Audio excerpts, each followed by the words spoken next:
Clown of God by Tomie dePaola. This was a story told to me long ago.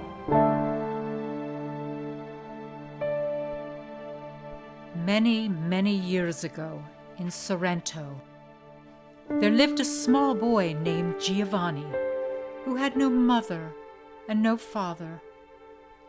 He dressed in rags and begged his bread and slept in doorways. But he was happy, and he could do something wonderful. He could juggle. Every day he would go to Signor Baptista's fruit and vegetable stall and juggle. He would juggle lemons and oranges, apples and eggplants, and even zucchini. Crowds would gather to watch, and when Giovanni had finished, they would buy from Signor Baptista. Then Signor Baptista's wife would give Giovanni a bowl of hot soup. It was a very good arrangement. One day, a troupe of traveling players came to town, and Giovanni watched as Arlecchino and Columbina, in their beautiful clothes, danced and sang. "Oh," Giovanni said to himself, "that is the life for me." So when the play was over, Giovanni went and spoke to the maestro. "No, no," said the maestro, "I have no need for a ragamuffin. Go beg your bread somewhere else." "But I could be very helpful," pleaded Giovanni. "I could help unpack and pack up. I could take care of the donkey. And maestro," added Giovanni, "I can juggle." Not bad," said the maestro, watching. "With a bit more training and practice. All right, but no money. A place to sleep, the companionship of the finest players in Italy, and a bowl of noodles. That's all." "Grazie, signor," said Giovanni. "Go, get your things. We leave in an hour," said the maestro. And so Giovanni said goodbye to the Signor and Signora Baptista and became a traveling player. Not long after, the maestro gave him a costume, and Giovanni juggled for the crowds. He would put on a clown's face, step out from the curtain before the play began, bow, open up a colorful bag, roll out a carpet, and begin. He would juggle sticks, plates. Then he would balance the plates on the sticks and twirl them. He would juggle clubs, rings, and burning torches. Finally, he would toss a red ball and an orange ball, then a yellow ball, a green, a blue, and a violet ball, until it looked as if he were juggling the rainbow. "And now for the sun in the heavens," he would cry.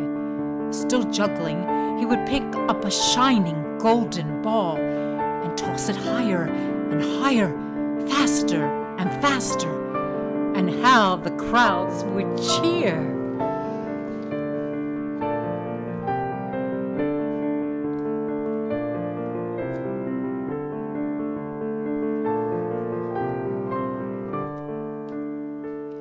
Giovanni became very famous, and it wasn't long before he said goodbye to the traveling troupe and set off on his own.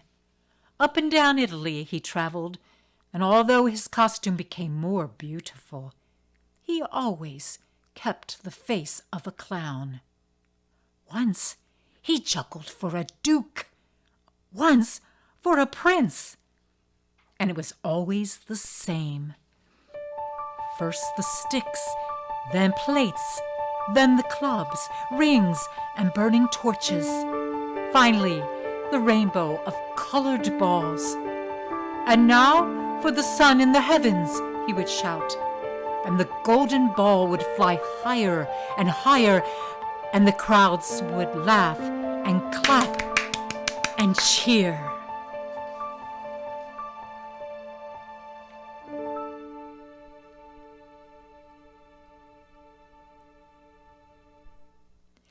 One day, between two towns, Giovanni was sitting in the shade of a tree, eating a lunch of bread and cheese. Two little brothers came down the road. "Will you share your food with us, good clown?" they asked. "For the love of God and the blessings of our brother Francis? Sit down, good fellows. There's more than enough." As the three men ate, the two little brothers told Giovanni how they went from town to town, begging their food and spreading the joy of God. Our founder, Brother Francis, says that everything sings of the glory of God. "Why, even your juggling," said one of the brothers. "Well, that's well and good for men like you, but I only juggle to make people laugh and applaud." "It's the same thing," the brothers said. "If you give happiness to people, you give glory to God as well." "If you say so," said Giovanni, laughing. "But now I must be off to the next town. Arrivederci, good brothers, and good luck."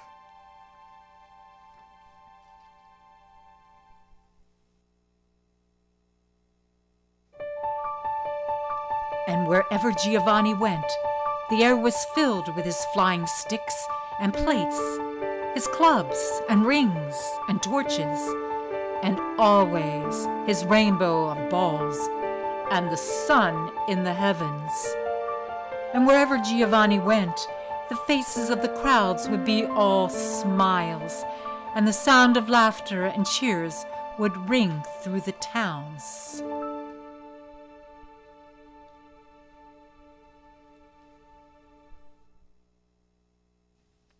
Years passed.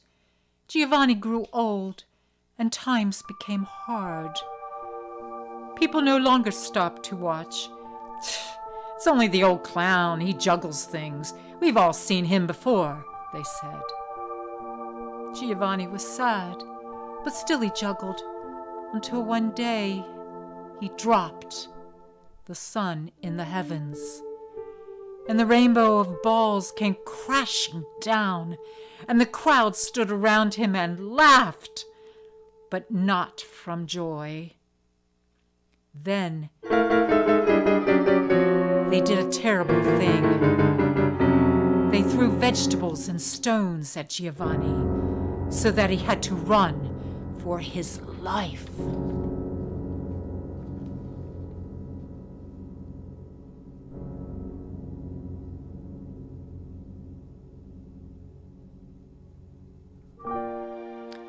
Beside a stream, Giovanni took off his clown face. He put away his sticks and his plates, his clubs and rings and colored balls. He put away his costume, and he gave up juggling forever.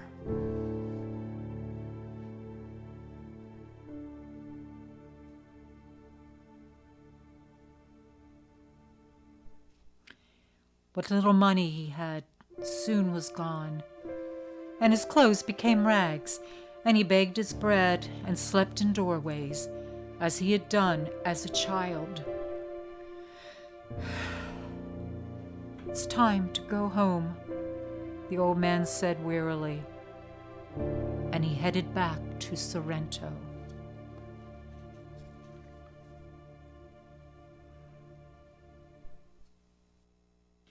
It was a cold winter night when he finally arrived. The wind blew hard, and an icy rain was falling. Up ahead loomed the monastery church of the Little Brothers.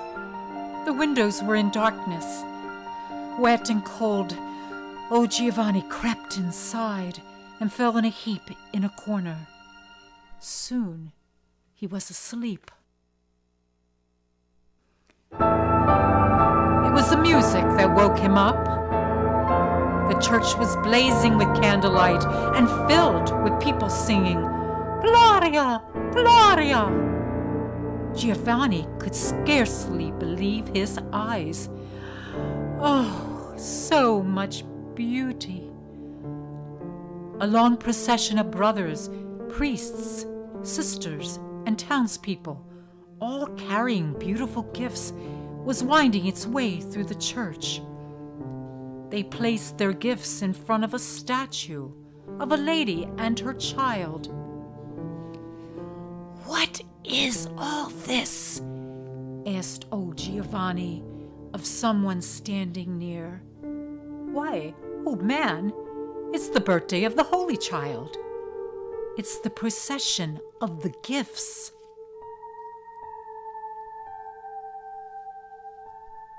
Giovanni watched in amazement until the singing was over. Then the church emptied of all the people and was darkened except for the bright candles surrounding the lady and the child. Giovanni moved closer. The child in the lady's arms seemed so serious, so stern. "Oh, lady," said Giovanni, "I wish I had something to offer too. Your child seems so sad, even with all these beautiful gifts. But wait, I used to make people smile." Giovanni opened his bag and shook out his old costume. Then he put on his clown face, bowed, rolled out the little rug, and began to juggle. First the sticks, then the plates. Next, he twirled the plates on the sticks, and then the clubs and rings. The brother sexton, who was coming in to lock the doors, saw Giovanni juggling. He was horrified. "Father, master," he cried, rushing off to get the priest. "A sacrilege! Come quickly!" But Giovanni didn't hear or notice him.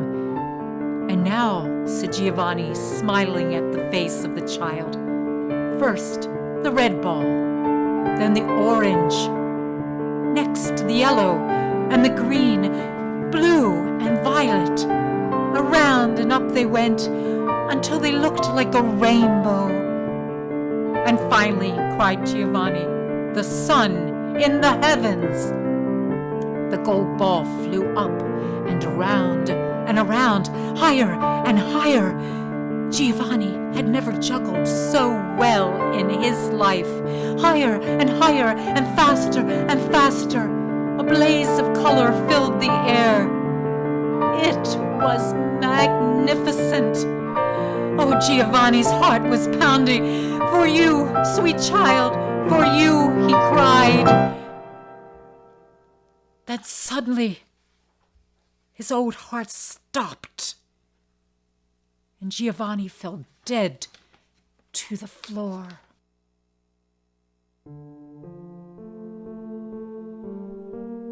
The priest and brother sexton came rushing in. Stooping over old Giovanni, the priest said, "Why, the poor clown is dead. May his soul rest in peace." But the brother sexton backed away, and with his mouth wide open, he stared at the statue of the lady and of her holy child. Oh, Father," he said, pointing. "Oh, Father, look!"